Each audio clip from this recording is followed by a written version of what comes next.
Welcome to Deep Thought, the power of reading books. Now I'm saying as I'm sitting in front of my bookcase. I'm saying that I'm a reader.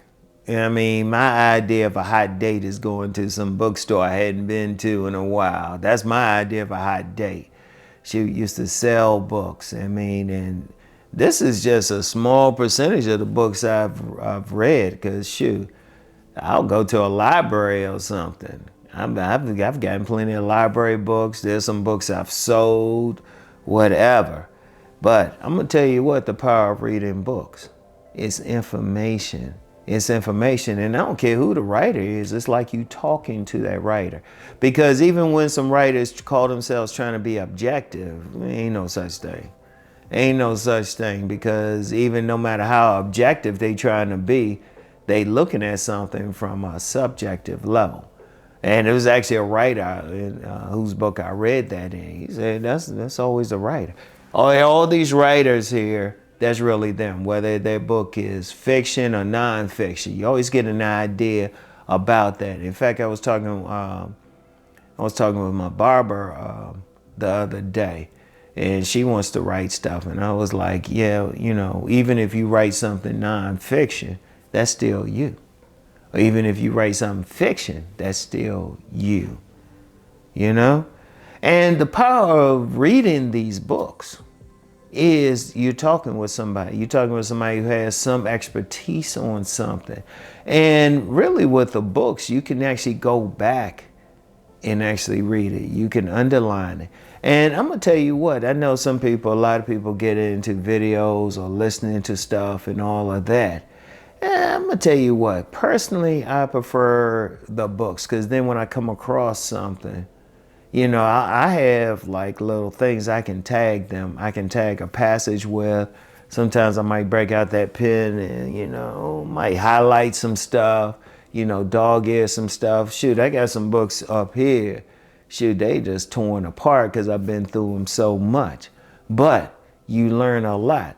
Like there was a book I hadn't read since the 90s. And the other day I went through it because of something I was thinking about. Because, when you have a bookcase, when you have a bunch of books, you have knowledge right there. You have knowledge. You can talk with someone right there, even if they've passed away. Like the book, I ain't gonna mention the book I went through, but the author had passed away back in the 90s.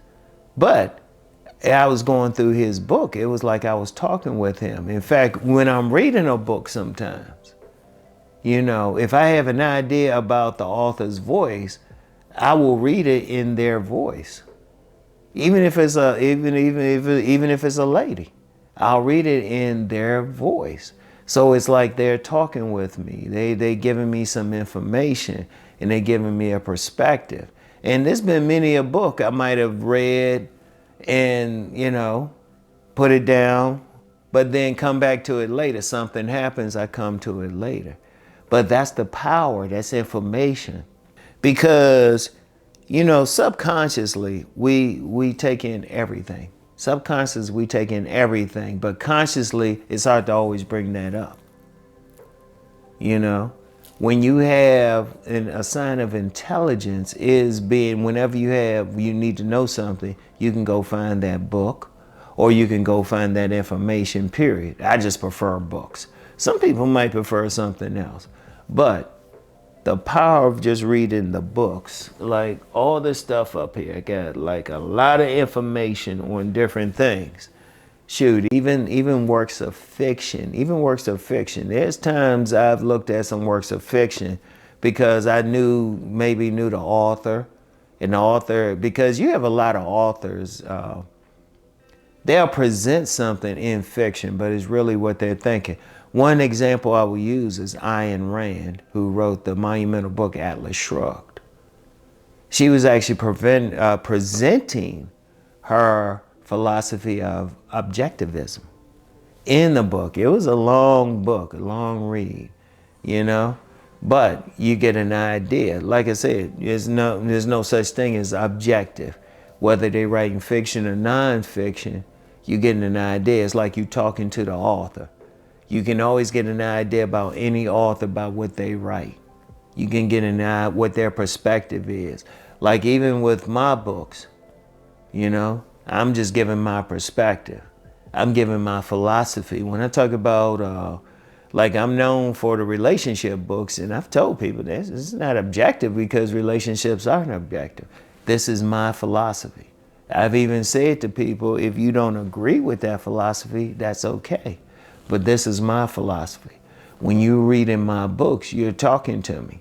You're hearing me. Even my books of fiction. Even my books of fiction, I put some like serious information. Like one book of fiction that I wrote, there was a young lady. She said she actually had it on her coffee table. It made her cry. It was a book of fiction, but it gave her a vision of something, you know? Even something I wrote, it was actually mentioned in this scholar's book. He actually made a reference to it, you know? That's the thing, when the power of reading books is you have immediate access to someone. You have immediate access to whatever their philosophy is, their ideas. And I'm gonna tell you what, with reading books too, one of the things I really like about it, especially nonfiction books, is that they have footnotes.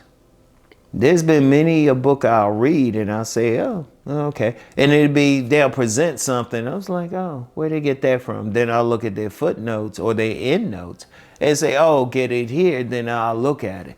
There's been many a books I've done that with. And that's what I would strongly suggest, especially like any good nonfiction book should have some endnotes. Or it should have some references, or even the books that they might have got the idea from. They should have something. Then you can get, that's even further information. Maybe you could just read the book or, you know, whatever you're going to do. And of course, we got electronic books and everything, PDFs and everything, and you can get an idea about something. But that's the power. Knowledge applied is power, but you have to get that knowledge first. That's the important thing. You have to get that knowledge first. Now, the books I have up here, very important. I've kept the more important ones, at least to me, more important ones. And indeed, I know I've had several times when people say, hey, can you tell us what books you read, what books you read? Indeed, I've had somebody actually look over my shoulder and ask about the author of one of the books over my shoulder. And I was like, oh, okay, you know. But you have to ask yourself, what's important to you? What do you want to talk about? What do you want to hear about? And I want you to think about that. Now, like I said, you know, nowadays people, you know, they want to listen to audio books. It's like, okay. Personally, I'm not big on audio books. Personally, I'm not big. And I'll just say that personally. Personally, I'm not big, but you might be. And that's still information, especially if it's read by maybe the author of the book. But that's still something that you can use, you know. It's still knowledge. It's still knowledge. It's a perspective. It's everything. And in fact, I've even read books that presented philosophies that were going against what I might have liked. But I would read it just to get a perspective on where they were coming from. So I want y'all to think about that. It's really a power out there, okay? So in reading books. So that's all I have for now. I want y'all to think on everything I just said, all right? And I'll get back with y'all. Peace and blessings.